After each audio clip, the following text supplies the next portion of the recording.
तर हा mini blog आहे 13 ऑगस्टचा. आणि हो, नाश्त्याला परत आम्ही शेवयाचा उपमा बनवला होता, कारण की अशात आम्हाला शेवया थोडा खायला आवडत आहेत. आणि आज जरा पटपट कामं आवरायची होती, कारण की आज खूप छान ठिकाणी आम्ही आज जाणार होतो. आणि तसेच 14 ऑगस्टला उद्या दियांची स्कूल चालू होणार आहे. तर आम्हाला आज शाळेत बघायला जायचं होतं की त्याला कुठली टीचर भेटली आहे, त्याची कुठली क्लासरूम आहे. त्यामुळे पटपट लंच बनवून घेतलं. लंचमध्ये मी वरण भात, भेंडीची भाजी, पोळी असं सगळं केलं होतं, पण आय थिंक पूर्ण रेकॉर्ड नाही केलं.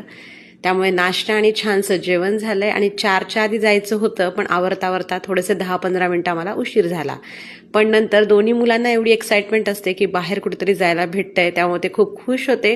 फार ऊन होतं खरं तर, त्यामुळे मस्त आम्ही गॉगल, टोपी वगैरे घालून बाहेर निघालो. आणि बाहेर पडल्या सियाना आता 1 मिनिट पण एका जागेवर थांबत नाही. मस्त पळते, चालते, प्रत्येक गोष्टीला हात लावून पाहते.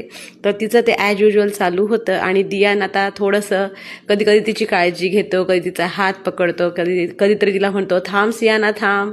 तर मला ते पाहून खूप छान वाटतं. ॲक्च्युली अनुरूप येत होता, त्यामुळे आम्ही तिथे थांबलो होतो 5-10 मिनटं.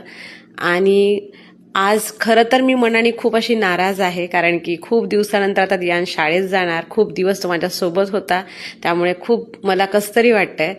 शाळेत जाऊन पोचलो, खूप महिन्यानंतर आम्ही इथे आलो होतो, त्यामुळे छान वाटत होतं. आणि ही होती दियांची मागच्या वर्षीची क्लासरूम, रूम नंबर 7, जिथे तो किंडरगार्टनला होता, पण त्याने ते हाफच अटेंड केलं. आणि आता त्याची नवीन क्लासरूम फर्स्ट ग्रेडची, जी की होती रूम नंबर 19, तर तो आता तिथे पोचला होता.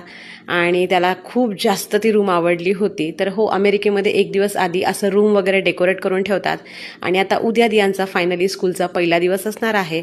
आणि इथून आम्ही पुढे एका इव्हेंटला गेलो होतो, ते तुमच्याशी मी पुढच्या व्हिडिओमध्ये शेअर करते. तो नेमकं इव्हेंट काय होता.